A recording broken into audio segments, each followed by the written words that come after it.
दोस्तों इस मैप को ध्यान से देखिए। इसमें हर स्टेट में होने वाली इंटरकास्ट मैरिजेस यानी कि अपनी कास्ट के बाहर होने वाली शादियों का परसेंटेज दिया गया है। मिजोरम में ये नंबर है 55%, मतलब वहां आधी से ज्यादा मैरिजेस अपनी कास्ट के बाहर होती हैं।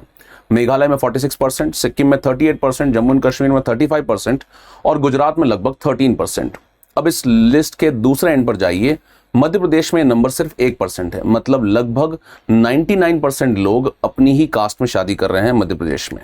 उसके बाद हिमाचल प्रदेश और छत्तीसगढ़ को देखिए, वहां भी लगभग 98% शादियां अपनी ही कास्ट में हो रही है। अब एक पूरा नंबर इंडिया का इंटरकास्ट का देखिए। इंडियन ह्यूमन डेवलपमेंट सर्वे यानी कि IHDS के अकॉर्डिंग इंडिया में इंटरकास्ट मैरिजेस का फिगर आता है लगभग 5%। एक दूसरा एस्टिमेट बताता है कि नंबर लगभग 5.82% है। सिंपल लैंग्वेज में अगर हम समझें तो इंडिया में आज भी 95% मैरिजेस अपनी ही कास्ट के अंदर हो रही है। और अब आती है सबसे इंटरेस्टिंग बात कि पिछले 40 सालों में ये नंबर लगभग बदला ही नहीं है, सेम रहा है, कोई भी क्लियर अपवर्ड ट्रेंड नहीं है। यानी कि 1970s के आसपास भी फिगर लगभग 5% था और 2011 में भी ये सिर्फ 5% है। यानी कि अगर आप सोच रहे हैं कि हर न्यू जनरेशन के साथ इंटरकास्ट मैरिजेस रैपिडली बढ़ रही हैं, तो डेटा एक्चुअली इस बात को एग्री नहीं करता है। अब इन नंबर्स को थोड़ा साइड में रखते हैं और एक दूसरी चीज देखते हैं। इंडियन स्टैटिस्टिकल इंस्टीट्यूट के 3 रिसर्चर्स ने IHDS और नेशनल सैंपल सर्वे के डेटा को स्टडी किया और उन्होंने कास्ट के हिसाब से इंटरकास्ट मैरिजेस के नंबर्स निकाले। उसमें उन्होंने बताया कि ब्राह्मण्स में इंटरकास्ट मैरिजेस 6.3% है और फॉरवर्ड कास्ट में या अपर कास्ट के अंदर 6.2% है, OBCs के अंदर 4.8% और शेड्यूल्ड कास्ट के अंदर यह है 4.76%। और यहां से एक हेडलाइन निकली कि सबसे ज्यादा इंटरकास्ट मैरिजेस ब्राह्मण्स में होती है क्योंकि उनके अंदर परसेंटेज 6.30 आया। अब जरा रुककर सोचिए, जो कास्ट ट्रेडिशनल कास्ट सिस्टम में सबसे ऊपर रही है, जिसके बारे में हिस्टोरिकली कहा जाता है कि उनमें एंडोगेमी यानी कि अपनी कास्ट के अंदर शादी करने के रूल्स काफी स्ट्रांग हैं, क्या आज वही ग्रुप सबसे ज्यादा कास्ट के बाहर शादी कर रहा है? तो सवाल यह है कि क्या इंडिया सच में बदल गया है? क्या वो कास्ट वाली जो दीवार जो सेंचुरी से खड़ी थी अब वो टूट रही है, या फिर इस नंबर के पीछे कुछ और कहानी छुपी है जो फर्स्ट लुक में हमें नजर नहीं आ रही है?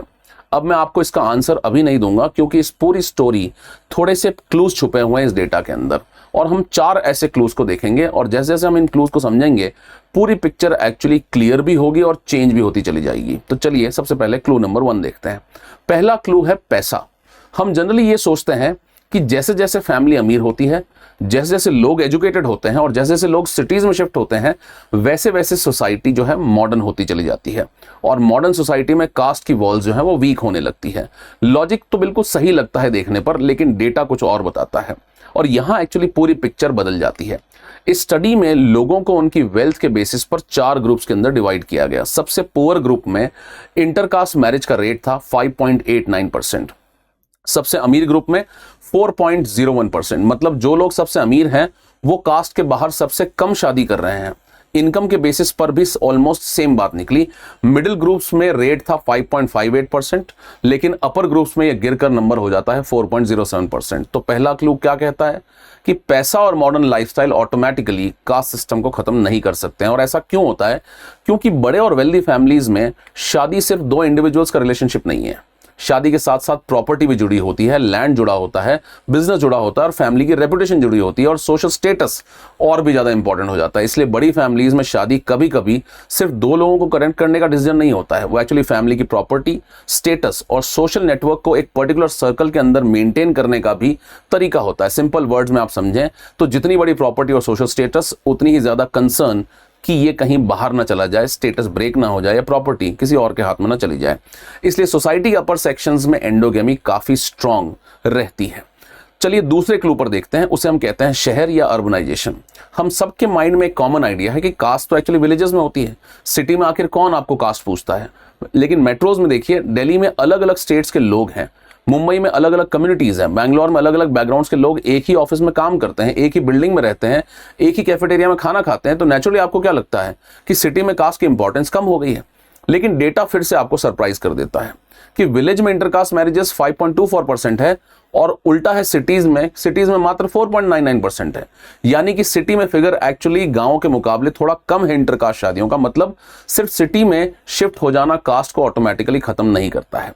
लोग सिटी में आते हैं, नौकरी करते हैं, फ्लैट्स में रहते हैं, लेकिन डिफरेंट कास्ट के लोगों के साथ डेली इंटरेक्ट भी करते हैं, लेकिन जब शादी का डिसीजन आता है तो वो बहुत बार वापस अपने कास्ट नेटवर्क में ही चले जाते हैं।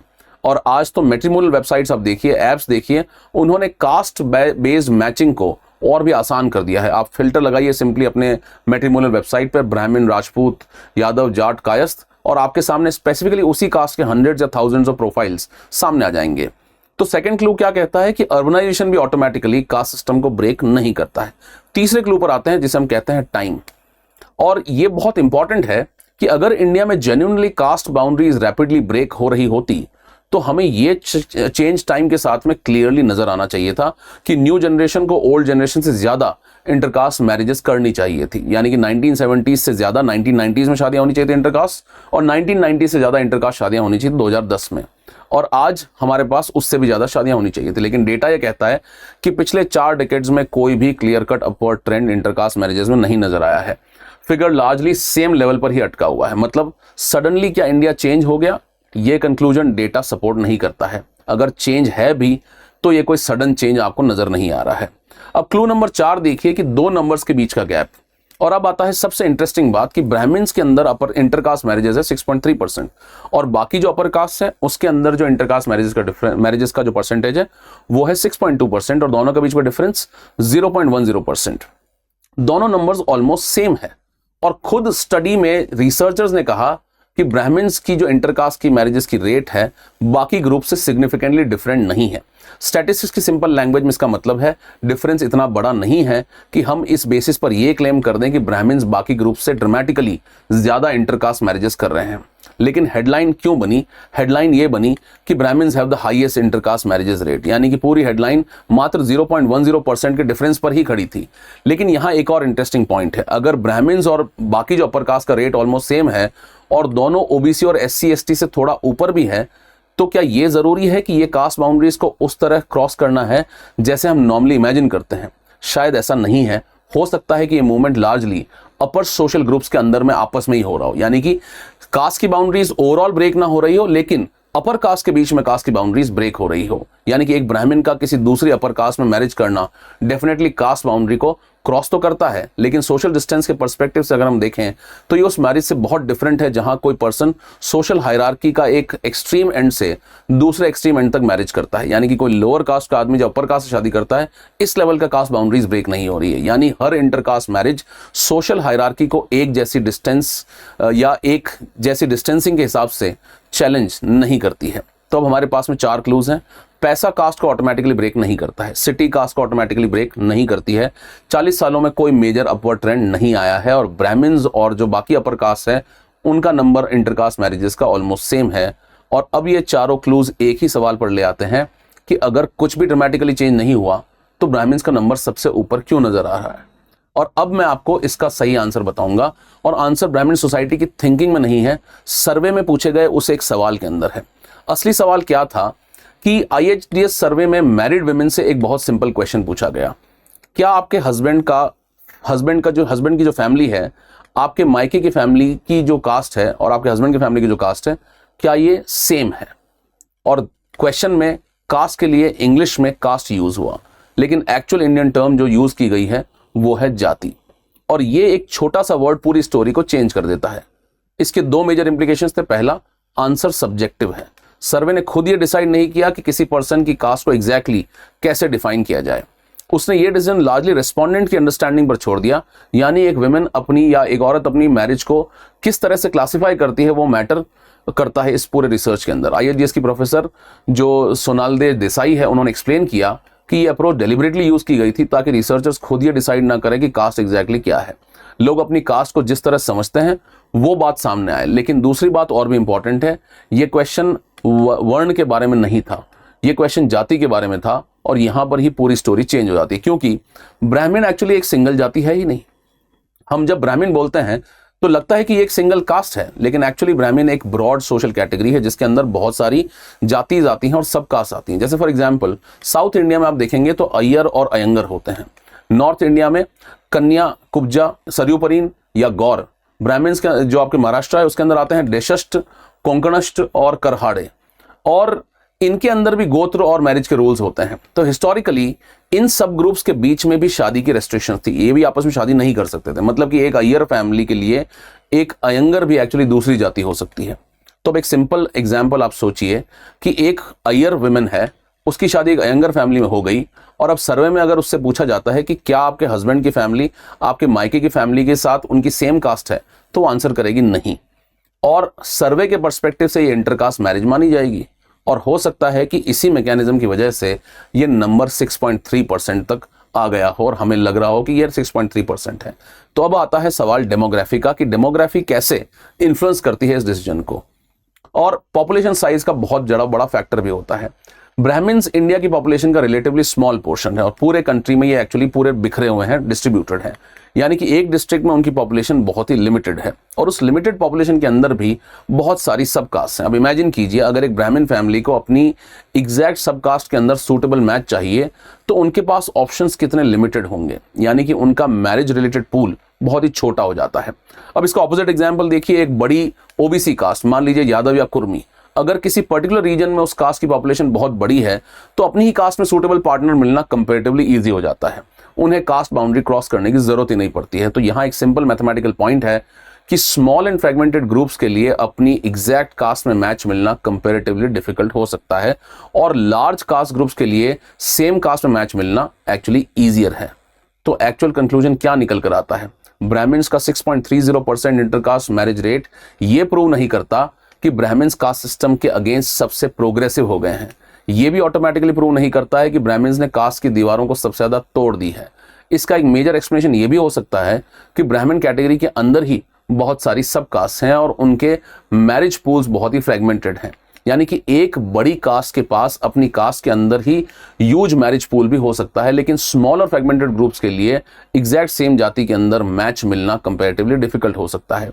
और स्टडी में जो अदर अपर कास्ट के केस में भी इसी तरह का पॉइंट दिया गया है। स्टडी के अकॉर्डिंग जो अदर फॉरवर्ड कास्ट हैं, अपर कास्ट हैं, एक बहुत ही लार्ज एडमिनिस्ट्रेटिव कैटेगरी है जिसमें बहुत सारी कास्ट इंक्लूडेड हैं, और इन कास्ट के बीच में मैरिज रिलेटिवली ज्यादा कॉमन है। यानी कि यहां भी इंटरकास्ट मैरिज का मतलब नेसेसरली दो सोशली डिस्टेंट ग्रुप्स के बीच में शादी नहीं है।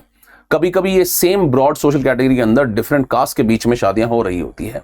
और एक सबसे इंपॉर्टेंट बात जो समझना जरूरी है, और यही क्लू पूरी डिबेट को दो अलग अलग डायरेक्शन से लाकर मिलाकर रख देता है, कि सेम ISDS सर्वे ने अनटचेबिलिटी को लेकर भी क्वेश्चंस पूछे। लोगों से पूछा गया कि क्या वो अनटचेबिलिटी आज भी प्रैक्टिस करते हैं, क्या किसी लोअर कास्ट पर्सन को वो अपने किचन में आने देंगे, क्या वो अपने उन्हें बर्तन यूज करने देंगे। और इसका रिजल्ट था पूरे इंडिया में अराउंड 3 में से 1 रूरल फैमिली और 5 में से 1 अर्बन फैमिली ने एक्सेप्ट किया कि वो अनटचेबिलिटी का बिहेवियर प्रैक्टिस करते हैं। और अब देखिए ये बिहेवियर किस ग्रुप में कितना रिपोर्ट हुआ। ब्राह्मण्स में, रूरल इंडिया में 62% लोगों ने कहा और अर्बन इंडिया में 39% लोगों ने अनटचेबिलिटी को एग्री किया। अब दोनों नंबर्स को एक साथ रखिए, सेम सर्वे है, सेम ही ग्रुप है। एक तरफ हाईएस्ट इंटरकास्ट मैरिजेस 6.3%, दूसरी तरफ highest reported untouchability rural India में 62%। दोनों नंबर्स एक साथ एग्जिस्ट कर सकते हैं, ये बात समझना जरूरी है। और जब दोनों को एक साथ देखते हैं तो एक इंपॉर्टेंट कंक्लूजन भी सामने आता है कि 6.3% इंटरकास्ट मैरिज को ऑटोमेटिकली प्रोग्रेसिव थिंकिंग का प्रूफ नहीं माना जा सकता है, क्योंकि अगर ये मैरिजेस कास्ट हायरार्की को जेन्युइनली चैलेंज करने का स्ट्रॉन्ग इंडिकेटर होती तो हमें कास्ट बेस्ड एक्सक्लूजन के दूसरे इंडिकेटर में भी सिमिलर चेंज नजर आता, यानी कि हमें अनटचेबिलिटी के पैरामीटर्स में भी चेंज नजर आना चाहिए था। लेकिन सेम सर्वे में अनटचेबिलिटी का नंबर बहुत ज्यादा हाई मिला है। तो इसका मतलब क्या हुआ? हो सकता है कि इन मैरिजेस का एक सिग्निफिकेंट पार्ट ऐसी मैरिजेस का हो जो कास्ट सिस्टम की पूरी हायरार्की को ब्रेक नहीं कर रहा हो, बल्कि एक सब कास्ट से दूसरी सब कास्ट में शादी हो रही हो, या फिर एक अपर कास्ट से दूसरी अपर कास्ट में शादी हो रही हो। यानी कि बाउंड्रीज यहां पर कास्ट की बहुत ज्यादा टूट नहीं रही है, लेकिन जरूरी नहीं है कि सोशल हायरार्की की पूरी बाउंड्रीज इन सब शादियों के अंदर क्रॉस हो। अब 2 इंपॉर्टेंट पॉइंट्स। पहली बात यह कि इन मैरिजेस का डिसीजन आखिर लेता कौन है। इसी डेटा में एक सरप्राइजिंग नंबर है कि अराउंड 73% वुमेन ने कहा कि उनकी मैरिज उनके पेरेंट्स या रिलेटिव्स ने अरेंज की थी। मतलब इंडिया में मैरिज अभी भी लार्जली सिर्फ 2 इंडिविजुअल्स का डिसीजन नहीं है, ये ऑफन 2 फैमिलीज का डिसीजन होता है। और जब फैमिलीज मैरिज डिसाइड करती हैं तो कास्ट नेचुरली एक बहुत इंपॉर्टेंट फिल्टर बनकर सामने आता है। फैमिली बैकग्राउंड क्या है, कास्ट क्या है, कौन सी कम्युनिटी है, फैमिली की रेपुटेशन क्या है, सोशल स्टेटस क्या है, ये सब फैक्टर्स मैरिज डिसीजन में एक बहुत इंपॉर्टेंट रोल प्ले करते हैं। और अब आती है स्टडी की सबसे इंटरेस्टिंग फाइंडिंग। अगर पैसा और सिटी ऑटोमेटिकली कास्ट को ब्रेक नहीं करते हैं तो फिर किस चीज से डिफरेंस पैदा होता है या पड़ता है? यही वो फाइंडिंग है जो हेडलाइन के पीछे छुप कर रह गई। स्टडी में पाया गया कि इंटरकास्ट मैरिजेस की प्रोबेबिलिटी को इंक्रीज करने वाले इंपॉर्टेंट फैक्टर्स में से एक बहुत इंपॉर्टेंट फैक्टर था कि लड़के की माँ की एजुकेशन। स्टडी के अकॉर्डिंग अगर लड़के की माँ की एजुकेशन में 10 साल की बढ़ोतरी आए तो इंटरकास्ट मैरिज की प्रोबेबिलिटी बढ़कर 36% तक बढ़ जाती है। और ये फाइंडिंग बहुत ही इंटरेस्टिंग भी है क्योंकि इंडियन फैमिली में बहू चूज करने और मैरिज के डिसीजन में घर के विमेन का, स्पेशली मदर का रोल बहुत ज़्यादा इंपॉर्टेंट होता है। यानी कि अगर एजुकेशन कास्ट बाउंड्रीज को वीकन करती है तो सिर्फ लड़का या लड़की एजुकेटेड हो इतना ही इनफ नहीं है, फैमिली के डिसीजन मेकर्स की एजुकेशन भी बहुत इंपॉर्टेंट है। और इस सेंस में कास्ट की वॉल सिर्फ लॉ से नहीं टूटेगी, सिर्फ स्पीचेस से नहीं टूटेगी, कभी कभी चेंज एक्चुअली घर के अंदर से आएगा एजुकेशन की वजह से। लेकिन एक आखिरी और सीरियस बात, इस पूरी डिस्कशन में हम नंबर्स के बारे में बात कर रहे हैं, लेकिन हमें उन लोगों को भी नहीं भूलना चाहिए जो कास्ट बाउंड्रीज क्रॉस करते हैं और उसके कंसीक्वेंसेस उन्हें फेस करने पड़ते हैं। नेशनल कमीशन फॉर वुमेन की एक रिपोर्ट में एक साल में 326 ऑनर क्राइम के केसेस रिपोर्ट किए गए थे और रिपोर्ट के अकॉर्डिंग इनमें से बहुत सारे नंबर इंटरकास्ट मैरिजेस से एसोसिएटेड थे। और यहां एक इंपॉर्टेंट डिस्टिंक्शन समझना जरूरी है कि हर इंटरकास्ट मैरिज सोशल हायरार्की को सेम लेवल पर चैलेंज नहीं करती है। अगर दो सोशली सिमिलर ग्रुप के बीच में शादी होती है तो सोशल रिएक्शन थोड़ा सा कम आता है, लेकिन जब शादी हायरार्की को तोड़ती है या बहुत हायरार्किकली डिस्टेंट कास्ट के बीच में होती है तो रेजिस्टेंस और रिस्क का लेवल काफ़ी डिफरेंट हो जाता है और रिटेलिएशन समाज का और ज़्यादा आता है। यानी कि सिर्फ इंटरकास्ट लेबल देखकर हम ये नहीं समझ सकते हैं कि कास्ट हायरार्की कितनी स्ट्रांगली चैलेंज हुई है। तो चलिए अब पूरी स्टोरी को एक जगह रखते हैं। हेडलाइन ने कहा था कि ब्राह्मण्स में सबसे ज़्यादा इंटरकास्ट मैरिजेस होती है और टेक्निकली ये नंबर करेक्ट भी है, लेकिन अब आप जानते हैं कि इस नंबर के पीछे की कहानी क्या है। ब्राह्मण्स के अंदर इंटरकास्ट का रेट है 6.3%, बाकी कास्ट के अंदर है 6.2% और डिफरेंस है दोनों में 0.1%। और स्टडी खुद कहती है कि ये डिफरेंस स्टैटिस्टिकली सिग्निफिकेंट नहीं है। सर्वे में जाति के बेसिस पर क्वेश्चन पूछा गया, इसलिए एक सब कास्ट से दूसरी सब कास्ट की मैरिजेस भी इंटरकास्ट मैरिज की कैटेगरी में आ गई। ब्राह्मण पॉपुलेशन रिलेटिवली स्मॉल है, पूरे इंडिया में डिस्पर्स है और बहुत सारी सब कास्ट में डिवाइडेड है, इसलिए उनका एग्जैक्ट मैरिज पूल रिलेटिवली छोटा है। दूसरी तरफ लार्ज कास्ट ग्रुप्स के लिए अपनी कास्ट के अंदर मैच मिलना रिलेटिवली आसान है। हमने ये भी देखा कि सबसे अमीर लोग सबसे कम कास्ट के बाहर शादी करते हैं। सिटीज विलेजेस से ज्यादा इंटरकास्ट मैरिजेस नहीं कर रही है और 40 साल में इंटरकास्ट मैरिजेस में कोई बहुत ज़्यादा अपवर्ड चेंज नहीं आया है।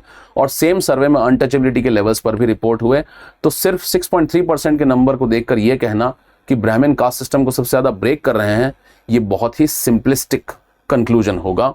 और इस वीडियो का असली टेक अवे क्या है, ये नहीं कि कौन सी कास्ट प्रोग्रेसिव है और कौन सी कास्ट कंजर्वेटिव है, रियल लेसन कुछ और है। इंडिया में कास्ट की वॉल अभी टूट नहीं रही है।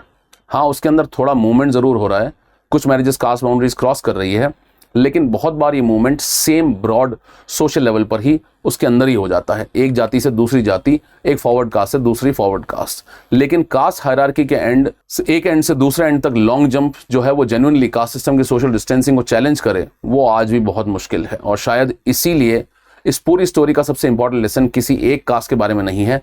लेसन ये है कि डेटा को सिर्फ हेडलाइन के थ्रू समझना गलत होता है। हेडलाइन आपको एक नंबर देगी, लेकिन नंबर का मतलब समझने के लिए आपको यह भी देखना पड़ेगा कि सर्वे में क्वेश्चंस क्या पूछे गए थे, कास्ट की डेफिनेशन क्या थी, जाति और ब्रॉड कास्ट कैटेगरी में क्या डिफरेंस है, और पॉपुलेशन कितनी थी, मैरिज पूल कितना बड़ा था, सोशल हायरार्की क्या थी, और दूसरे सोशल इंडिकेटर्स एक्चुअली क्या कह रहे हैं। तब जाकर एक नंबर की रियल मीनिंग आपको समझ में आएगा, क्योंकि हेडलाइन का नंबर और उस नंबर का एक्चुअल मीनिंग दो बिल्कुल अलग अलग चीजें हैं। फाइनली इंडिया में आज भी अराउंड 95% मैरिजेस अपनी ही कास्ट में हो रही है और ये नंबर ऑलमोस्ट 40 साल से चेंज नहीं हुआ है। जिस दिन ये नंबर जेन्युइनली मूव करेगा उस दिन हमें किसी और हेडलाइन की जरूरत पड़ेगी, क्योंकि उस दिन चेंज सिर्फ किसी सर्वे में नहीं दिखेगा, हम उसे अपने आसपास भी देखने लगेंगे, अपने मोहल्ले में, अपने रिलेटिव्स में, अपने फ्रेंड्स में, और सबसे इंपॉर्टेंट हम अपने ही घरों में भी इस बदलाव को महसूस कर पाएंगे। इसीलिए हमें बदलाव महसूस नहीं होता है चाहे कितनी ही इंटरकास्ट शादियों की बात हो जाए। My name is Mangal Singh, I teach anthropology. Anthropology में कास्ट एक बहुत इंपॉर्टेंट टॉपिक होता है। आप मुझसे जुड़ सकते हैं इन QR कोड्स को स्कैन कर एंथ्रोलॉजिकली टेलीग्राम पर और एंथ्रोलॉजिकल इंस्टाग्राम पर। Thank you so much. ये वीडियो आपको कैसा लगा प्लीज कमेंट करके बताएं। स्टडी IQ IAS, आपका सिलेक्शन हमारा मिशन।